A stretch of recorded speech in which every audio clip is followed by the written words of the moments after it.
இந்த வீடியோல என்ன பார்க்க போறோம்னா, மம்முட்டி நடிச்ச டாமினிக் அண்ட் தி லேடீஸ் பர்ஸ்ன்னு சொல்லிட்டு ஒரு படம் ஜீ5ல ரீசென்ட்டா ரிலீஸ் பண்ணியிருந்தாங்க. சரி என்னதான் இருக்குன்னு சொல்லிட்டு பார்க்கலாம்னு எடுத்தேன். ஆக்சுவலா இது போன வருஷம் இந்த படம். இப்பதான் ஓடிடில ரிலீஸ் ஆகுது. படம் சுத்தமா பிக்கப் எடுக்கல மலையாளத்துல.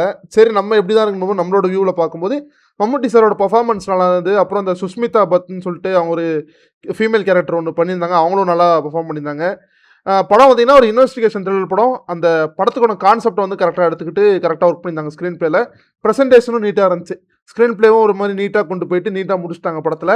ஸ்டேஜிங்கும் நல்லா ப்ராப்பரா பண்ணியிருந்தாங்க. ஒரு ஸ்டார்ட்டிங் 20 மினிட்ஸ் மட்டும் தான் படத்தோட செட்டப்க்கு டைம் எடுத்தாங்க தவிர, மிச்சபடி எல்லாமே ஓரளவுக்கு கடகடன்னு போயிடுச்சு.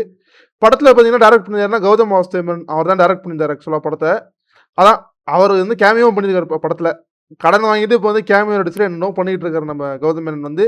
நல்ல இன்வெஸ்டிகேஷன் படம் தான். என்னன்னா, ஒரு தொலைஞ்சு போனவங்களோட பர்ஸ் கிடைக்குது. அந்த மிஸ்ஸிங் கேஸ் ஆனவங்க பார்த்தீங்கன்னா, என்ன ஆனாங்க? மம்முட்டி கண்டுபிடிச்சாரா இல்லையான்றது தான் படத்தோட கதை. அதான் இந்த படம் பார்த்தீங்கன்னா, ஜீ5ல அவைலபிளா இருக்கு. முடிஞ்சா செக் பண்ணி பாருங்க. ஆனா இந்த படம் பார்த்தீங்கன்னா, மலையாளத்தில சுத்தமா ஓடல ஃப்ளாப்பு. ஏன் இந்த படத்த ஃப்ளாப் ஆகுனாங்கன்னு எனக்கு புரியல. படம் வந்து கன்டென்ட்டாவும் ஓரளவுக்கு எங்கேஜிங்கா தான் இருக்கு. போர் அடிக்கல பெருசா. கொஞ்சம் பேசிங் லைட்டா ட்ராப் ஆகுது அவ்வளோதான். மிச்சபடி பெரிய பிரச்சனைலாம் இந்த படத்துல இல்ல. நீங்க உட்காந்து கண்டிப்பா ஒரு தடவ ரிலாக்ஸ்ட் மைண்ட் செட்டோட பார்த்தீங்கன்னா, கண்டிப்பா ஒரு நல்ல இன்வெஸ்டிகேஷன் மூவி தான் இது. ஃப்ளாப் ஆயிருச்சு. ஐ டோன்ட் நோ வைன்னு சொல்லிட்டு. பாருங்க. நீங்க பார்த்துட்டு உங்களோட ஒப்பீனியன் சொல்லுங்க.